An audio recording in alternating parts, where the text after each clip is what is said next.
Tinted sunscreen म्हणजे sunscreen ज्यामध्ये थोडं पिगमेंट किंवा टिंट आहे, ज्याने थोडासा लाईट मेकअप केल्याचा फील येतो.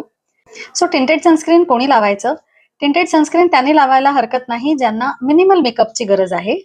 टिंटेड सनस्क्रीन कोणी अवॉइड करायचं? सगळ्यात पहिल्यांदा जर तुमची स्किन खूप ऑइली आहे किंवा जर तुम्हाला कुठल्याही पिगमेंट किंवा फाउंडेशनच्या कुठल्याही मेकअप प्रोडक्टची अलर्जी असेल किंवा तुमची स्किन खूप सेन्सिटिव्ह किंवा एक्झिमॅटस असेल तर टिंटेड सनस्क्रीन वापरू नका. टिंटेड सनस्क्रीन चूज करताना काय काय बघायचं?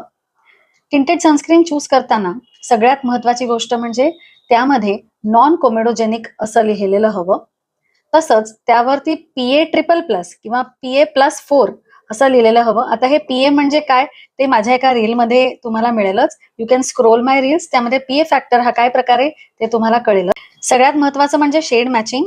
कधी कधी काही टिंटेड सनस्क्रीनच्या शेड्स ह्या तुमच्या स्किन टोनला मॅच होत नाहीत. मग त्यावेळेला थोडा ग्रेइश किंवा ऑरेंजिश लुक येऊ शकतो. त्यामुळे कुठलंही सनस्क्रीन टिंटेड सनस्क्रीन वापरताना तुमची शेड मॅच होतीये का नाही ते बघा. लक्षात ठेवा, tinted sunscreen is not just a makeup. It is protection and cosmetic cover provided if you are using and choosing it in a correct way.